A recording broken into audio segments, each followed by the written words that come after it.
welcome to EMA's Health and Safety Podcast. My name is Kevin Chambers. I'm really glad that you've made time to join us today. And today I have a wonderful guest for you. His name is Peter Simunovich. And Peter and I, we've known each other now for 12 years. Yep. It's 12 going years. back a long time. It is. Tell us a little bit, if you don't mind, just about how you got into your current role of being a health and safety professional. Well, many years ago, I had quite a different life, and I was involved in clinical rehabilitation. Yep. And I spent 10 years working for the New Zealand Fire Service. Okay.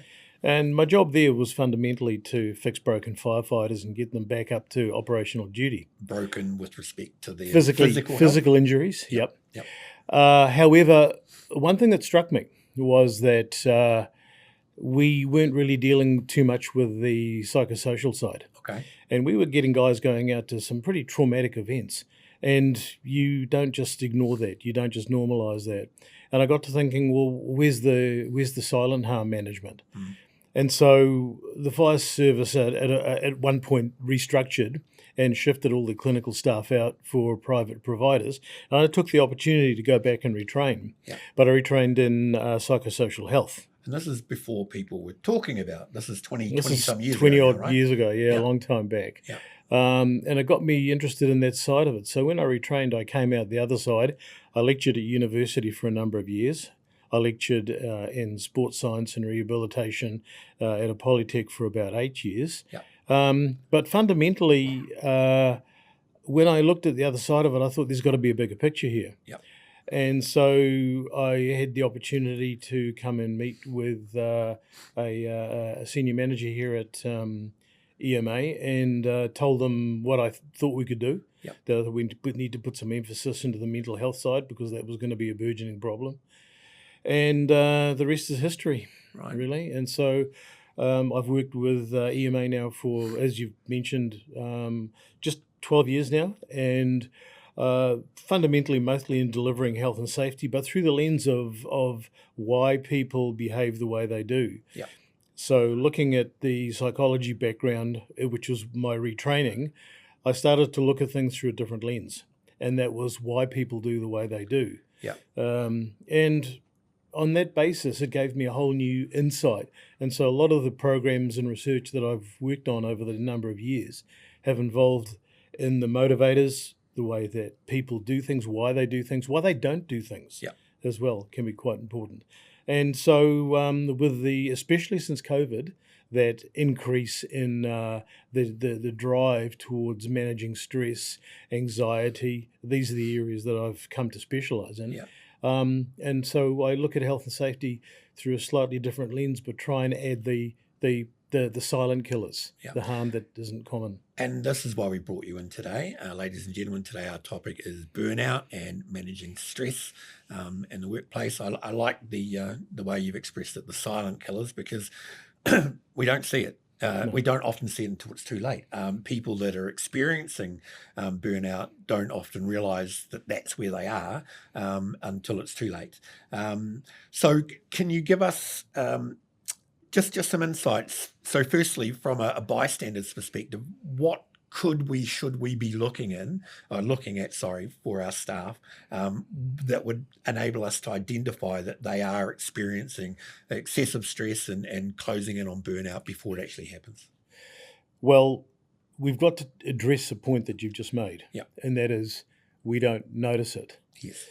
Now, a lot of people will kind of see somebody who's at the troublesome end, the extreme end, and wonder why they never saw the symptoms or the signs. Yep. And the reality is that from a psychological perspective, human beings are not wired to register slow harm. Okay. And because there's a slow deterioration, we often won't see a lot of the issues, even though it happens right in front of us, right. We won't recognize these symptoms because they're slow, they're progressive. People break slowly and they take on things. They normalize situations. until one day it just becomes too much and they simply can't function anymore. So it's very incremental.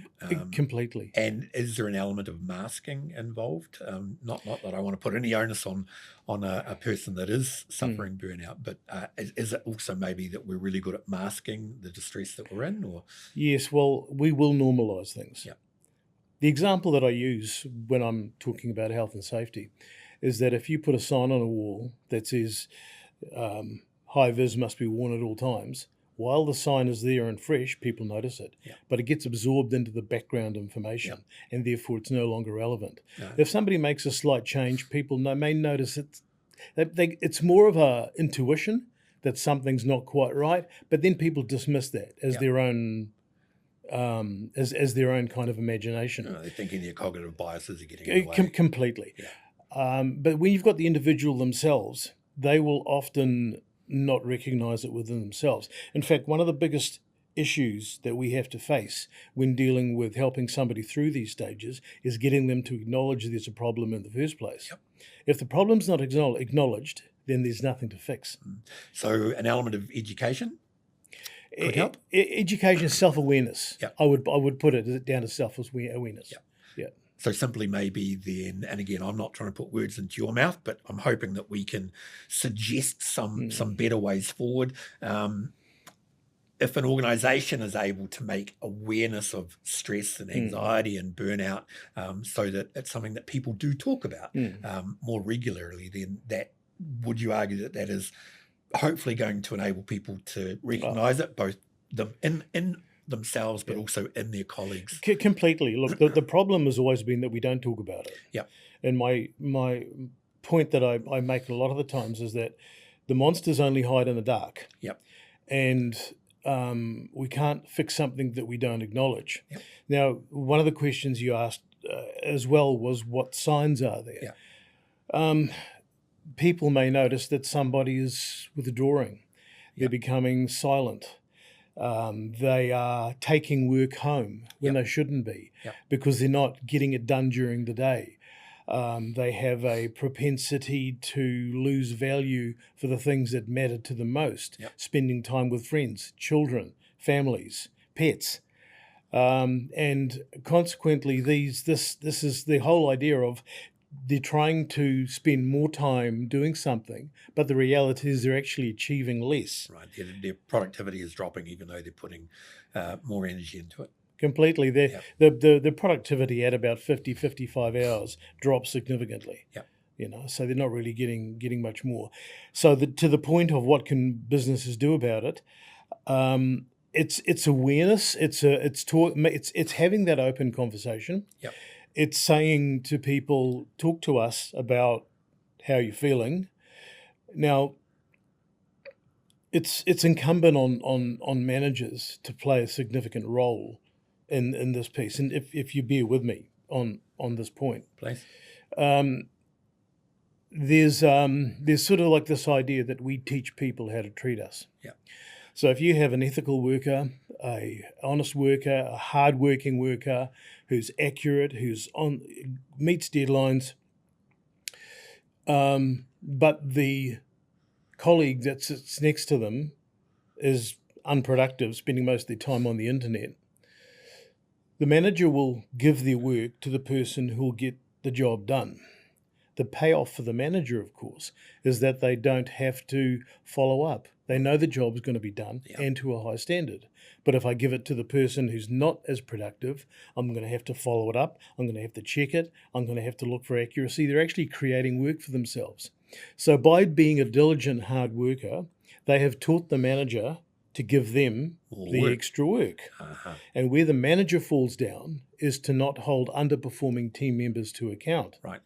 And then one day they're going to lose that person because statistically, our best workers, our hardest workers, are the ones most prone to suffer from burnout. Okay. Wow, that's really interesting, and it makes a lot of sense. In fact, as you say it, the implication, of course, is not that our hard workers should not be working hard and therefore not be deserving of being given responsibilities. If I've understood you correctly, it's more the onus is on management then to work with the people that are underperforming. That's the duty of care, and there are other things that we can do, of course, to encourage good behaviour in workers who don't perform particularly well. Yep. If you have a worker, for example, who's coming in late, Yep. Manager might speak to them and say, listen, we need you to, this is not how we do business. It doesn't look good for the other workers, etc. Can you please, improve your timekeeping? Now, when the worker improves the timekeeping, in the absence of any recognition of that, the worker's likely to slip back into their old habits. Mm-hmm. Habits are hard to change. So the idea is that if the worker makes a change, by reinforcing that change, by saying, we've noticed you coming in on time, thanks for doing that. Yeah. We really appreciate it.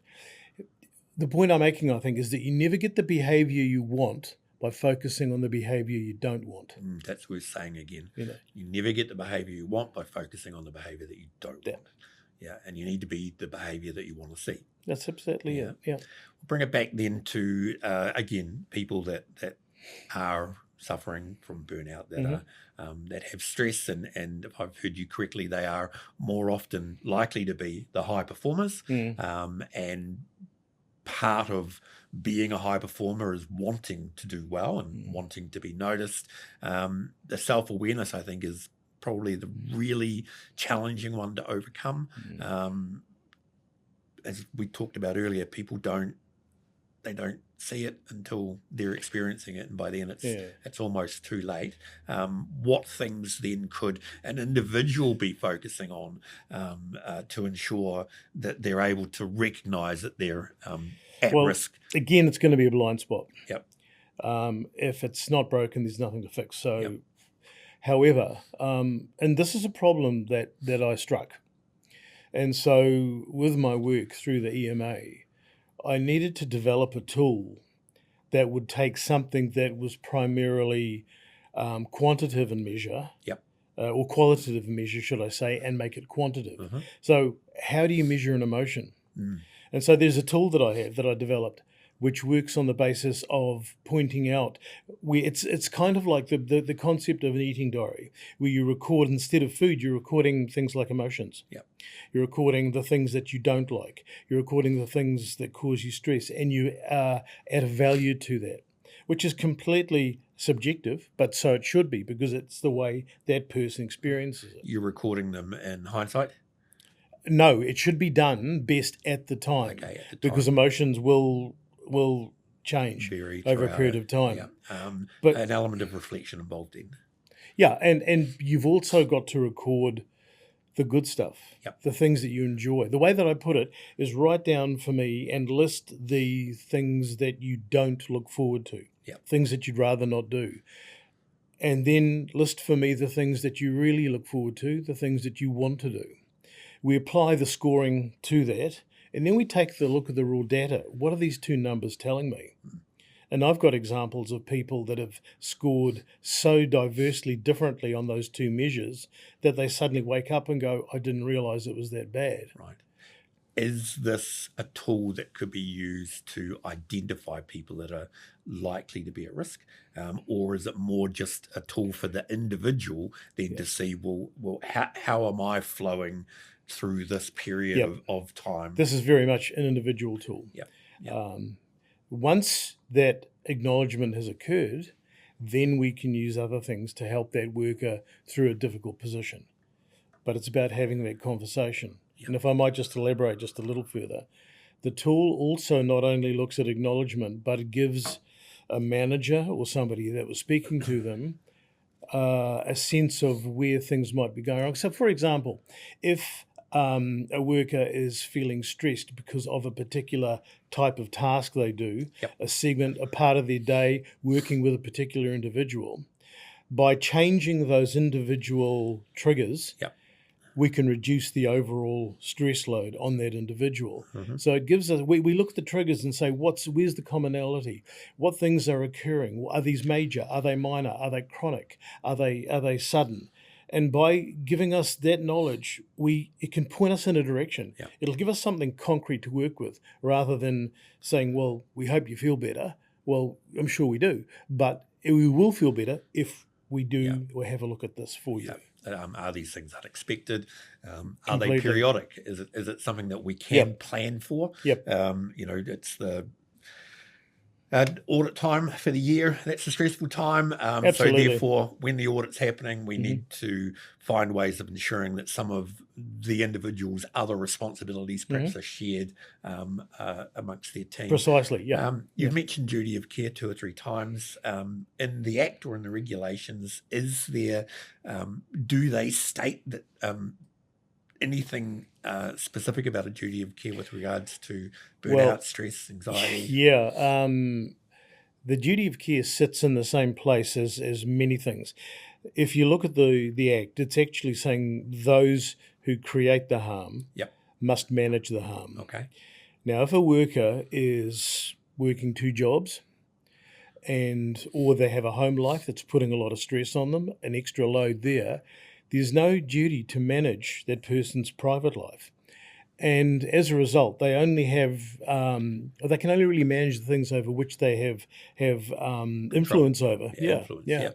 So by having that conversation with the worker, one of the things they're trying to determine is what stresses are you feeling, where are they coming from, what's our part in this, and what can we do to fix it.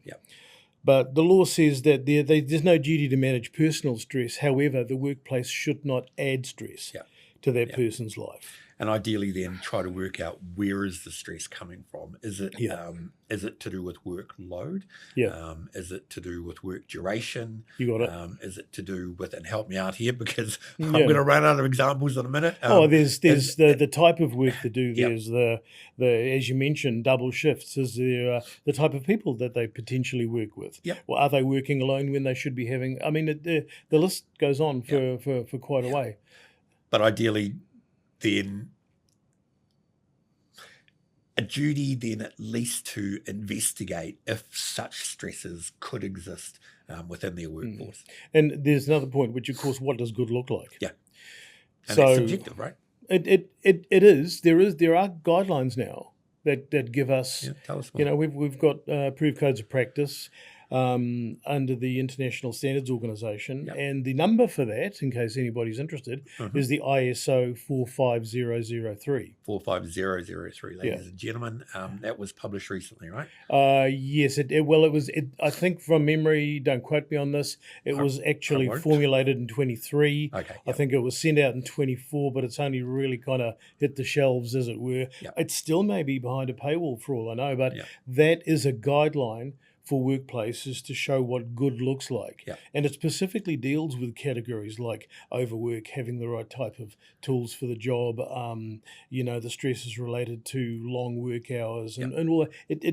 It shows you, it gives you, it's like the litmus test, if you will, for what good looks like in the workplace. Are there, slide aside, and forgive me if I'm putting you on the spot, but are there industries or are there demographic considerations that indicate a higher or a larger propensity for people to have stress, burnout, anxiety? The three main categories are in law, teaching, and nursing. Okay. They're statistically at the top of the heap. Right. And nursing is that now because of the last 5 years with COVID and staffing challenges, or is it just because it's a job that has an enormous responsibility, which is looking after people's health? I think we've always been asking workers to do more with less. But I think the problem here is, of course, that with areas like nursing, and teaching and law, I suppose, the sheer volume of work is probably going to be the biggest issue. And what we've seen in nursing recently is they're saying, well, we're putting patients at risk. Now, I'm not a nurse, I'm not a doctor, I can't speak to that.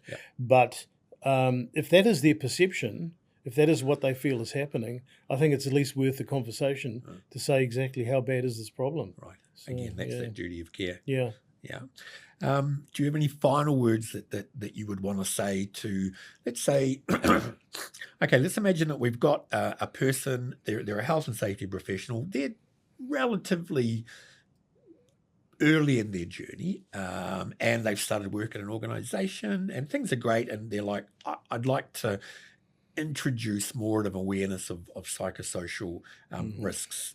Would you have any advice to them about how they could start the organisation going on that journey? Yeah. I think the first thing that they can do is to develop trust. Yep. Without trust, you haven't got anything. Yeah. So this is trust with the workers, trust with the managers, Trust across the board. Yep. But especially with the workers. Yep. A worker is not going to speak to somebody or tell them arguably intimate things Yep. without trusting that is either going to stay with the person or at least that they're going to take them seriously. Yep. And so they need to feel that in the case of, for example, health and safety reps, you've got somebody who needs to be looked upon as somebody that I can approach, that I can talk to, who I know will have my best interests Yep. of care in their day-to-day role as a health and safety rep.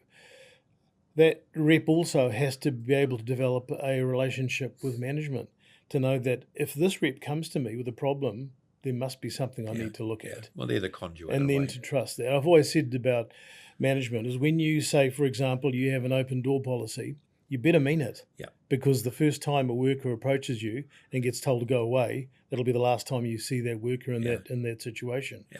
So I say to them, even if you're busy, give the worker a couple of minutes, invite them in, sit down and say, right, I have got a lot on my plate at the moment, but let's talk for a couple of minutes and then reschedule a time when we can address this with the time that it deserves. Yep. And so that way the worker's problem has been acknowledged. They know that you are aware of things and they know that you'll be looking into it later and following it up. So we don't necessarily have to just stop the world. We can roll it on, but we can't say to somebody, look, I'm really busy, can you come back later? Because later never happens. Yeah. So this is for the health and safety professional. They need to make sure that they are open enough and that they are gaining the trust of the people that they're working with, but also that they are enabling management to behave the same way. I think so. Yeah. What are your thoughts around pulse surveys, temperature check type things? Is that something that, and I'm not suggesting that we have a discussion around all the variety of providers and suppliers that are out there, but do you think there's any value in, once every few months an organisation taking a pulse survey to see where their staff is at? The value is, well, one of the most, in research, one of the notoriously unreliable feedback is self-reporting. Okay. And so we can take a snapshot, if you will, of what a person feels like at the time. The person who is most likely to need the help is the person least likely to actually report that they need the help. Okay. So in my opinion, I think it can be coloured. From that perspective. The only good it can do is to give people, I think, or management, a general trend. If all of their snapshots are showing a general improvement over a period of time, it's a positive indicator. Okay. Is it likely to have staff feeling, oh, well, they're asking us to do this survey, so they must care? You'd have to ask the staff that. Okay. Well deflected. You did say that again, I'm trying to remember exactly what your words were, but the person that's most likely at risk is less likely to acknowledge it in a pulse survey. So data would need to be taken with a pinch of salt. Yeah, I think as I said, you can use it as a general indicator to show a trend over time. Yep.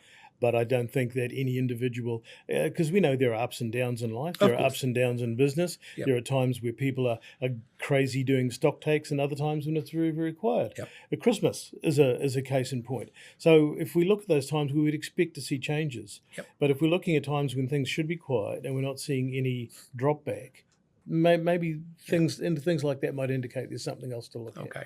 And we're not just talking about capacity being the main cause of burnout, of stress. It's not just capacity.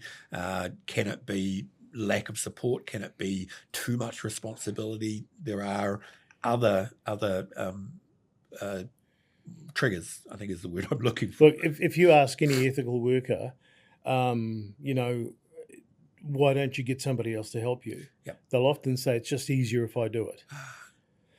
So they kind of make a rod for their own back sometimes. As opposed to delegating it or As whatever. opposed to, It'd be faster if I do it myself, even though I don't have the time, Yeah. I'm still going to get it done. People don't want to put their hand up and say, I think I need help, because in some ways it sort of almost implies that, I'm not managing, I'm not good at my job. Yeah. Is that part of the human condition, or is that a Kiwi condition? That's a very good question. Yeah. And I don't. As far as the Kiwi condition goes, we've always had a number 8 fencing wire. Yep. Let's just find a way to fix it. Yep. It's just struggle through. Yeah, just kind of keep going. And then you've got the other side of the equation where you've got people who go, too hard, not looking at it. Somebody else can do it. And it gets passed on to the busy person. Yeah. But there's no denying that this is an issue, and this is something that people need to be more aware of. Very much so. A positive, perhaps, is that it has become more to the forefront.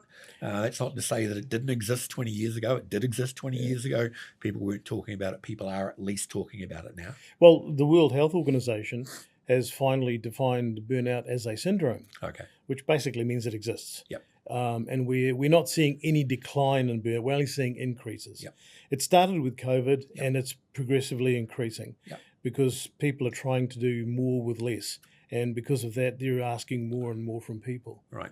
And I just want to take us just to finish off back to that point that you made right at the beginning, which I thought was quite prescient, was and help me just recollect it, around the worker that is productive, that will get it done, often ends up being the worker that gets more work given to them because the manager knows that they will do it well, and there won't need to be any follow-up. How do we get past that? Okay, let me just reframe that briefly for you. Please do. Human beings don't do anything without a benefit. Okay. We're selfish then. And as I mentioned before, it's the term is hedonia. Yeah. Okay, so hedonism, seeking pleasure, and we get rewarded for doing things chemically, for doing things that are beneficial to us. So if a manager gives a worker, as I mentioned before, a good worker work, and it gets done to a high standard, what's the payoff for the manager? Payoff is, I don't have to worry about it anymore. It's off my plate. If they give it to the unproductive worker, it's creating work, it's adding stress, which drives us the other way. Yeah. Payoff for the worker then also that is a great worker and has been given it, is that they get some praise. And the chemicals that you were talking about, hopefully they get not praise. Those sorts of chemicals, but chemicals in the brain, they're going to get a dopamine hit and others. But well, yes, you're right to a point. And then when it gets to the point, the dopamine hit doesn't occur because the balance of stress and disharmony in their lives caused by them doing the extra work tips the balance the other way. And then they slip into that slope of gradual withdrawal and not functioning, not only at work but at home. Key relationships that were once important to people slowly take a sideline. They take more and more work home. Just the things I mentioned earlier on. So some key takeaways then. We need to be talking about it. Absolutely. We need to be enabling people to detect it, and ideally as early as possible. We need to create an environment where people feel that it's safe for them to put their hand up and go, actually, I'm not quite okay at the moment. Actually, that is a bit too much for me. Could someone else do it? Don't be afraid to put your hand up. But more importantly, when you see somebody's hand up, do something about it. If somebody's out in the surf and they're drowning and they put their hand up, what happens if they're ignored? Okay, so on that point, thank you so much for coming in, Peter. I hope we can have you back sometime. Absolutely. Okay, absolutely. brilliant. Happy to. And to audience, thank you very much for tuning in. My name is Kevin Chambers. This is the EMA Health and Safety Podcast, and we look forward to seeing you again the next time. Good afternoon.